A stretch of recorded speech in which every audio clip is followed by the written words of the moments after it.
విష్ణుప్రియ ఇవాళ ఆవిడ హాట్ టాపిక్‌గా మారారు.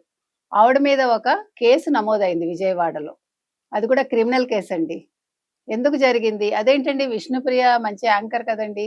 ఆవిడ 'పోరా పోవే' అని ఒక షో తోటి ఆవిడ చిన్న తెరలో ఆవిడ అరంగేట్రం చేసి, తర్వాత చాలా కార్యక్రమాల్లో ఆవిడ మంచి యాంకర్‌గా పేరు తెచ్చుకున్నారు. అటువంటి విష్ణుప్రియ ఇటీవలి కాలంలో తన పంథా మార్చుకుని ఆవిడ సోషల్ మీడియాలో వైరల్ అవుతున్నారు. ఎందుకని అంటే సబ్స్క్రిప్షన్ అంటే మనకు తెలుసున్న అంశం. మనం సబ్స్క్రైబ్ చేసి ఒక వీడియో నచ్చితే లైక్స్, షేర్స్ చేస్తాం మామూలుగా. ఇక్కడ సబ్స్క్రిప్షన్ అంటే మీరు రూ. 399 మొదలుపెట్టి మరి 10,000 ఎళ్తుందో అది ఎంతవరకో మనకు తెలీదండి.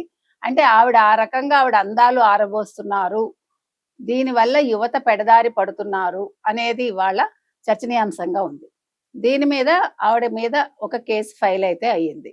అయితే ఇలా ఏంటండి చేస్తే తప్పు అని మీరు అడగొచ్చు. ఏవండీ డార్క్ వీడియోస్‌కి దీనికి తేడా ఏంటో చెప్పండి నాకు?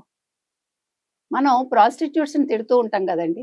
వాళ్ళు గతి లేక తిండి కోసమో, పిల్లల్ని పెంచుకోవడం కోసమో, కుటుంబాన్ని కాపాడుకోవడం కోసమో వాళ్ళ శరీరాన్ని అమ్ముకోవాల్సొస్తుంది. కానీ ఇదేం కర్మండి? మీకు మంచి పేరొచ్చింది, సంపాదనొచ్చింది, సంపాదనకి ఎల్లలు లేవు అనుకుంటే ఎట్లా? అంటే ఏ అడ్డదారులైనా తొక్కుతారా? వితిన్ నో టైమ్ మీరు బెంజ్ కార్లు, బీఎండబ్ల్యూలు కొనుక్కోవాలా? విల్లాల్లోనే బతకాలా? సాధారణ బతుకు అక్కర్లేదా మీకు? అంటే సెలబ్రిటీ హోదా వచ్చాక మేము బట్టలు తక్కువ వేసుకుంటాము, మా ఇష్టానికి మేము అందాలు ఆరబోస్తాము అంటే, మనం ఉంటున్నది సొసైటీలో.